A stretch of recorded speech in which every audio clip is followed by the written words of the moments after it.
Hello everybody, welcome back to my channel. But today's video, I kind of wanted to go back to kind of the haunted side of, I guess, what I do.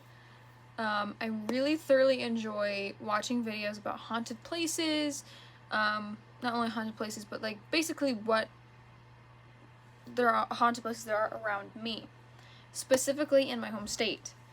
I've stated in a video prior that I live in Indiana. I've always wondered if there were places in Indiana that were haunted or if they were slightly haunted. So I Googled real quick. It's like the most haunted places in Indiana. What's funny is I would love to explore these places one day. Right now I just don't have the filming equipment to do that, and the gas money to do that. So yeah. So the first one is 100 Step Cemetery in Brazil, Indiana. I'd actually never heard of the cemetery before until I googled haunted places in Indiana. So legend states that on a completely pitch black night, if you climb the steps, all the steps, and reach 100 while you're as you climb the steps, you count to 100, and when you reach the top, there should be a ghost waiting there for you. This ghost will then show you a vision of your death. So basically, what happens is you walk up the steps and you count to 100, you get to the top, you see a ghost, they give you a vision of how you're going to die. If you turn around and walk back down the stairs and you don't reach 100 counting again, you will die the way the vision shows. But if you turn around and walk to the bottom of the stairs and count to 100, you will not die as predicted. So number 2 on the list of today is the Haunted Bridge in Avon, Indiana. So this bridge is hundreds of years old, and there are a couple stories that are related to it.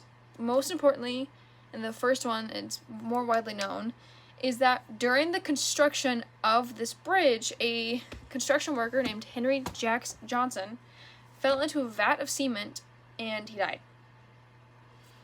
There are two conflicting stories. Basically, the original is he basically fell into this vat and some of his coworkers heard this. And then there's another story that his body wasn't found until the next day. Don't know which one is real. We don't know. I sure as hell wasn't alive back when they first made this bridge, so yeah.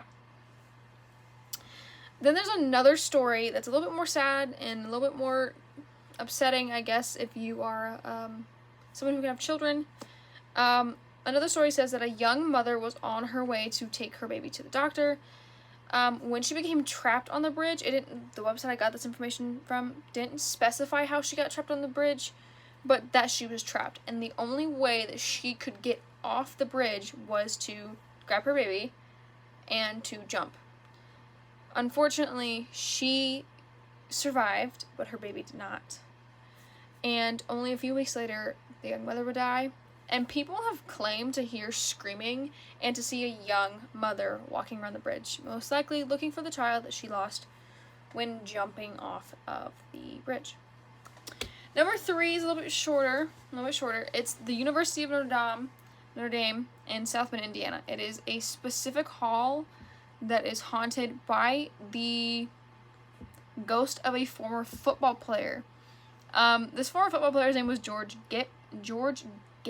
I'm assuming that's his last name. So apparently he was out partying late one night and missed curfew, and instead of going in and facing the reprimandations he would have got for showing up late, he just decided he was going to sleep out on the steps of the hall. And apparently he contracted a fatal case of pneumonia after sleeping on the steps instead of dealing with what he was going to get in trouble for. There are claims of light bulbs unscrewing themselves at Notre Dame, sounds of footsteps, and slamming doors. People have also claimed to hear music throughout the halls, but most importantly, they hear a trumpet. Ironic enough, George Gipp played the trumpet. The next one is Willard, I'm hoping it's that way, Willard Library in Evansville, Indiana. So this library is old as dirt as well. A lot of these places are older and built in the 1800s, late 1800s. I believe the Willard Library was also built in the late 1800s. But people have stated that they have seen a ghost known as the Gray Lady at this library. According to a worker who actually stated he was leaving his job, and it wasn't because he didn't like his job, it was just because of the Gray Lady. Like, he was like, I don't like her. Like, she freaks me out. She's apparently supposed to be dressed in the same, like, fashion style of women in the late 1880s. She's been caught on camera a few times, and people have claimed to have felt cold spots and smelled perfume that nobody in the room that they're in is wearing. The Gray Lady herself has been seen in the basement, near the elevator, and the restrooms. Number 5 is the historic Hannah House in Indianapolis, Indiana. This one I had heard about, like, I just heard the name a couple times, but never really knew. So Alexander Hanna built his house in 1858. And it was also then renovated to fit his wife, Elizabeth Jackson, and her servants once they got married.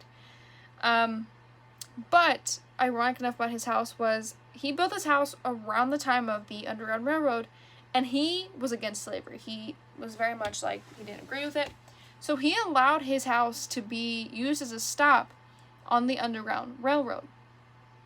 People have claimed to hear whining and moaning throughout the house, and other people have claimed to smell an odor with, like, no apparent cause.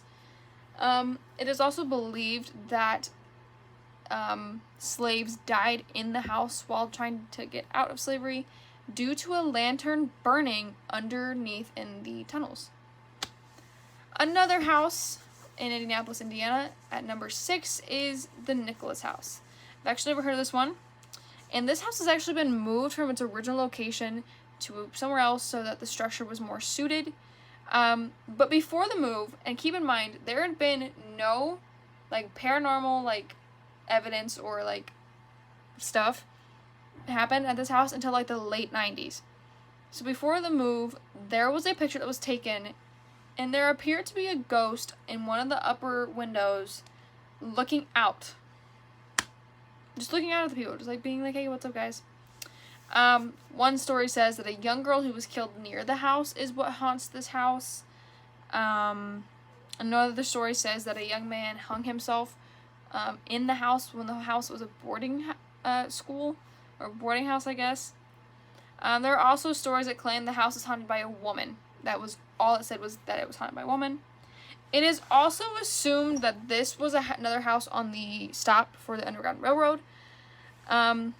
People have said that they have seen blood dripping through walls, and others claim to have smelled decaying flesh, which is absolutely, I couldn't imagine what decaying flesh smells like. But it was also rumored that slaves died in this house as well, very similar to the Hannah House, because of a lantern burning in the tunnel. The Story Inn, which is in Nashville, Indiana. Originally, where it is located, it was not called Nashville. It was actually a quaint little town back in 1951 called Story. And it was founded by Dr. George Story. My guy could have come up with a better name, but he didn't. So the town literally was very small. It comprised of the inn, a schoolhouse, 2 general stores, a sawmill, a post office, and a church, and then a couple other buildings. So this small town thrived until the Great Depression, and then it kind of, like, fizzled out. And then the town sat vacant and abandoned for decades, until people, restoration people who come in and, like, they restore things back to what it was, decided to restore the town to make it look like it did all those years ago. Basically all the buildings look the same. It has the same feel if you walk into them.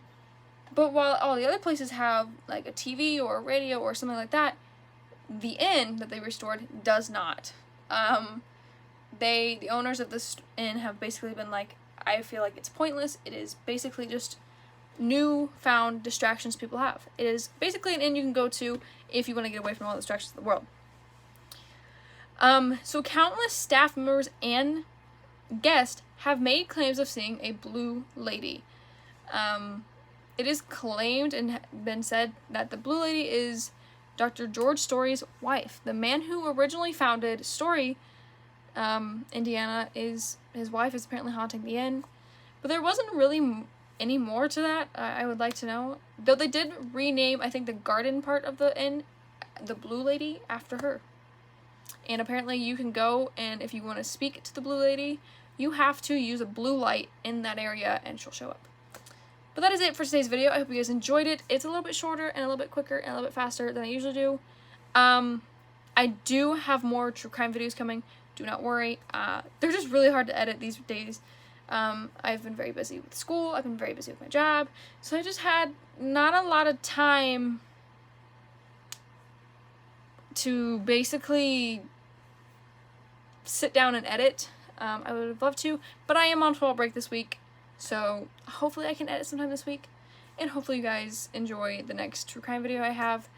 I think I've got the Dating Game Killer, and then Anita Cobby, and then I have a couple that need to be filmed. And yeah, so I hope you guys enjoyed today's video. I hope you guys enjoyed the videos that are coming out, and I hope you guys are enjoying the shorts. My brother-in-law is also a YouTuber, and he's been like very much like on my ass to make shorts to gain views, to gain subscribers. So if you are enjoying the shorts, please do. I feel like it's a little bit like Vine in a sense, and a little bit like Vine, a little bit TikTok. Basically, I can just post little shorts here and there to kind of keep you guys up to date on what I'm doing. So yeah, see you guys in the next video.